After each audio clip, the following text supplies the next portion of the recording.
Assalamualaikum warahmatullahi wabarakatuh. Masih bersama saya di channel Arjana Crypto. Yuhu.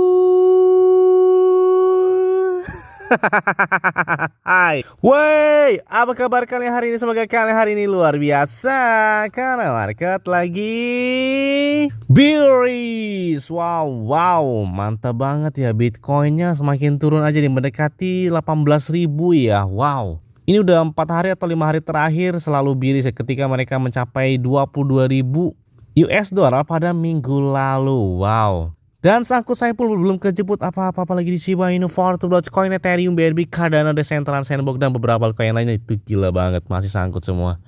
Ini bukan gurih lagi nih, menangis ini mah ya.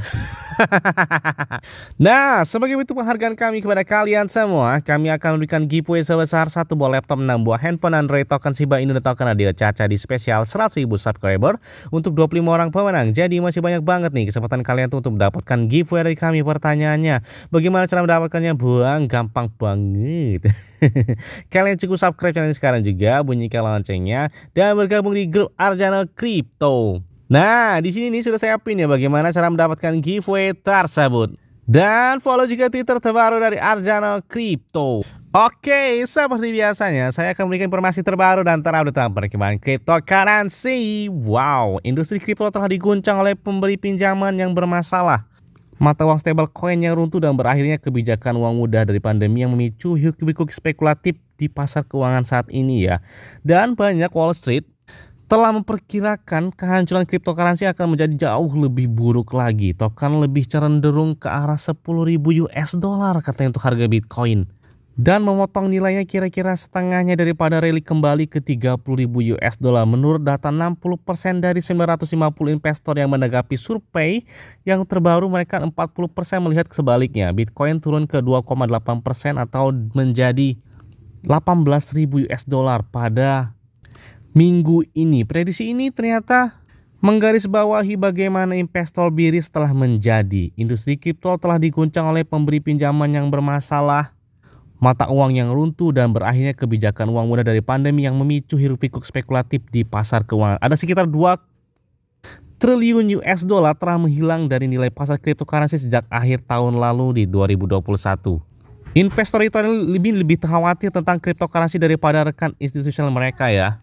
Bahkan dengan hampir seperempat menyatakan kelas aset sebagai uang hampa atau sampah, dia bilangnya. Investor profesional lebih berpikiran terbuka terhadap aset digital.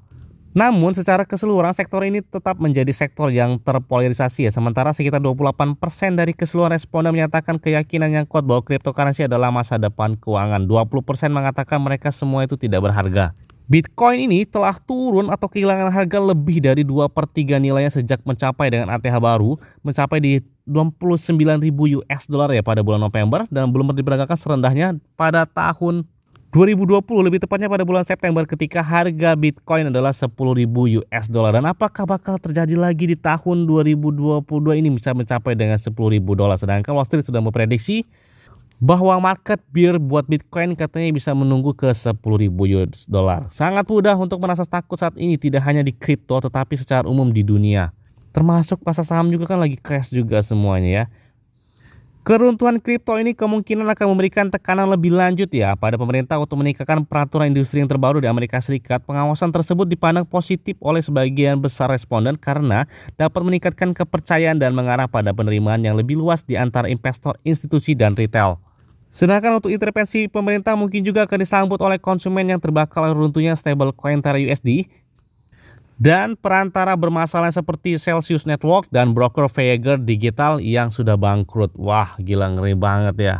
Bahkan bank sentral pun telah mempertimbangkan untuk mengembangkan mata uang digital mereka sendiri atau CBDC untuk digunakan dalam pembayaran digital. Tetapi banyak penurunan harga baru-baru ini maupun tantangan potensial dari bank sentral diharapkan secara signifikan industri dengan mencopot 2 token dominan Bitcoin dan Ethereum ya. Mayoritas responden mengantisipasi bahwa salah satu dari keduanya akan tetap menjadi kekuatan pendorong dalam 5 tahun. Bahkan ketika mata uang digital bank sentral mengambil peran kunci dalam pangsa yang signifikan. Intinya Bitcoin dan Ethereum harus tetap kuat, dan Bitcoin masih bergerakkan sebagai besar crypto first sementara Ethereum kehilangan keunggulannya.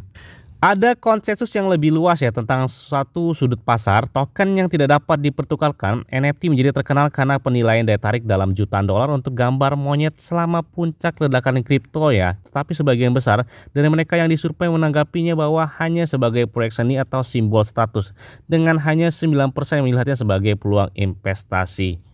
Selain itu juga mereka yang berburu gelembung harga aset berikutnya mungkin sebaliknya mencari di tempat yang lainnya karena mania spekulatif jarang menyerang kelas aset yang sama dua kali. Pada akhirnya kenaikan besar berikutnya diharapkan oleh sebagian besar responden sama sekali tidak terkait dengan cryptocurrency ya, dengan NFT, generasi internet berikutnya yang dikenal sebagai Web3 dan perkembangan blockchain lainnya yang dipandang memiliki peluang rendah untuk memicu hiruk pikuk berikutnya.